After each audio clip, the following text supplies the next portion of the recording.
মহা cartoon TV. জাদুর cycle. কোনো এক গ্রামে সিমরান নামের এক মেয়ে তার মা বাবার সাথে থাকত। সিমরান খুবই বুদ্ধিমতী আর ছটফটে ছিল। তার মা বাবার কাছে তেমন টাকা পয়সা ছিল না, তারা শুধু কোনোরকম ভাবে ঘর চালাতো। সিমরানকে স্কুলে যাওয়ার জন্য জঙ্গলের ভিতরের রাস্তা দিয়ে যেতে হতো, আর জঙ্গলের ভেতরের লম্বা রাস্তা দিয়ে যেতে যেতে সিমরান ক্লান্ত হয়ে যেত। এতে বিরক্ত হয়ে সিমরান একদিন মা বাবার সাথে কথা বলল। মা, আমার স্কুলে যাওয়ার সময় খুবই অসুবিধা হয়, তোমরা কি আমায় একটা সাইকেল কিনে দিতে পারো? মা, আমরা তো ঠিকভাবে খাবারের জোগাড় করতে পারছি না, আমরা তোকে সাইকেল কোথা থেকে এনে দেব? পুরোনো হলেও চলবে। আচ্ছা, কিছুদিন তো অপেক্ষা কর বাবা, আমি কোথাও না কোথাও থেকে জোগাড় করে তোকে সাইকেল অবশ্যই কিনে দেব। বাবার কথা শুনে সিমরান খুশি তো হয়েছিল, কিন্তু এটা বুঝতে পেরেছিল যে বাবাকে পুরনো সাইকেল আনার জন্যেও অন্তত 1 বছর ধরে টাকা জমাতে হবে, তারপরে সে তার জন্য সাইকেল আনতে পারবে। মনে নিরাশা নিয়ে সে স্কুলের দিকে এগোতে থাকে। কিছু দূর যাওয়ার পরে সে রাস্তায় একটা গাছ দেখতে পায়। গাছের আশেপাশে প্রচুর নোংরা আবর্জনা ছিল, যা দেখে সে সেই নোংরা আবর্জনা পরিষ্কার করার কথা ভাবে। আর কিছুক্ষণের মধ্যেই সে ভালোভাবে সেখানকার সমস্ত আবর্জনা পরিষ্কার করে ফেলে। তখনই সে গাছ থেকে একটা আওয়াজ শুনতে পায়। তুমি কত ভালো মেয়ে। অনেক লোক এখান থেকে যাতায়াত করে, কিন্তু তারা সব সময় জায়গাটাকে নোংরা করার কথাই ভাবতে থাকে। আমি প্রথমবার এমন একজনকে দেখলাম যার মনে পরিবেশ পরিষ্কার করার কথা চলছে। কথা বলতে থাকা গাছকে দেখে সিমরান খুবই অবাক হয়ে যায় এবং তাকে জিজ্ঞাসা করে, আরে, আপনি তো একটা গাছ, আর আপনি কথা কি করে বলছেন? এটা ভগবানের শক্তি যে উনি আমাকে এইভাবে বানিয়েছেন, নয়তো এই মানুষেরা আমাদের মতো নির্বাক গাছেদের নিজের আরামদায়ক জীবনের জন্য এইভাবেই ধ্বংস করতে থাকবে। কিন্তু আপনি কথা বলার শক্তি কি করে পেলেন? এই জঙ্গলে কি এরকম আরো অনেক গাছ আছে? না, এখানে আমি এমন এক গাছ আছি যে জাদুর।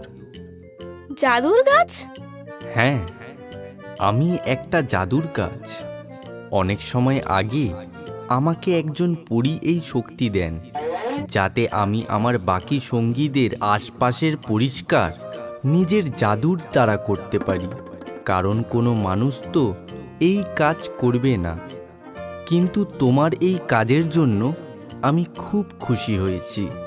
বলো, তুমি কি চাও? আমি আজকেই সেই জিনিস তোমায় এনে দেব। আমার তো শুধু একটাই সাইকেল চাই, যাতে আমি স্কুলে আরামসে যেতে পারি। ব্যাস, এত ছোট ইচ্ছা? আমি অবশ্যই পূরণ করব। গাছের এরকম বলার সাথে সাথেই সিমরানের সামনে একটা চকচক করতে থাকা সাইকেল চলে আসে, যা দেখে সে খুব খুশি হয়। তখনই গাছ বলে, এটা মনে রাখবে যে কখনো এই সাইকেলের ব্যবহার লোভে পড়ে করবে না। যদি তুমি এরকম করো, তাহলে এই সাইকেল নিজে থেকেই অদৃশ্য হয়ে যাবে।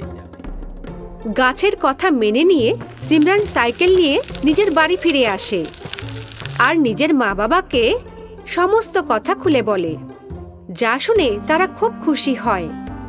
সেই দিনের পর থেকে সিমরান সাইকেলে করে স্কুলে যেতে শুরু করে। তার নতুন চকচকে সাইকেল দেখে সকলেই অবাক হয়ে যেত আর তার কাছে তার সাইকেল চালাতে দেওয়ার জন্য অনুমতি চাইত। তারপর থেকে সে নিজের সাইকেল সবাইকে চালানোর জন্য দিয়ে দিত। কিন্তু কিছুদিন পর তার মনে লোভের সঞ্চার হয় আর সে ভাবে, কেমন হয় যদি আমি এদের থেকে পয়সা নেওয়া শুরু করি? কিছু তো টাকা উপার্জন হবে। এটা ভাবতেই সিমরান পরের দিন থেকেই সবার থেকে সাইকেল চালানোর জন্য পয়সা নেওয়া শুরু করে দেয়। এরকম সিমরান বেশ কিছুদিন করতে থাকে। একদিন যখন সে নিজের ঘর থেকে স্কুলে যাওয়ার জন্য তৈরি হচ্ছিল তখন তার সাইকেল হঠাৎ উধাও হয়ে গেল। এটা দেখে সে খুব অবাক হয়ে যায়। তখনই তার মা বলে, টাকা উপার্জন করার লোভে দেখো তুমি নিজেরই ক্ষতি করে দিলে। তোমাকে ওই জাদুর গাছ বলেছিল না যে কখনো লোভে পড়ে এই সাইকেলের ব্যবহার না করতে, কিন্তু তুমি তো করলে। ও মা, আমি ভুলে গিয়েছিলাম। আমার দ্বারা অনেক বড় ভুল হয়ে গেছে। এবার আমি কি করব মা? এবার ভুল থেকে কিছু শেখো আর এই ভুলটাকে শোধরাও, যাতে এটা আবার না করো। আমরা কিছুদিনের মধ্যেই তোমার জন্য একটা পুরনো সাইকেল জোগাড় করে দেব। লোভে পড়ে সিমরান উপহারে পাওয়া সাইকেল হারিয়ে দিল আর সেটা কখনো পেল না। কিন্তু হ্যাঁ, সে তার ভুল থেকে কিছু শিখল আর জীবনে কখনো লোভ না করার প্রতিজ্ঞা করল। তাহলে বন্ধুরা, এই গল্প থেকে আমরা এই শিক্ষা পাই যে আমাদের কখনো লোভ করা উচিত নয়। হ্যালো বন্ধুরা। আমাদের কমেন্ট করে অবশ্যই জানান যে আপনাদের এই গল্পটি কেমন লাগলো। এই গল্পটিকে অবশ্যই লাইক করুন আর নিজের বন্ধুদের সাথে শেয়ার করতে ভুলবেন না। বাই।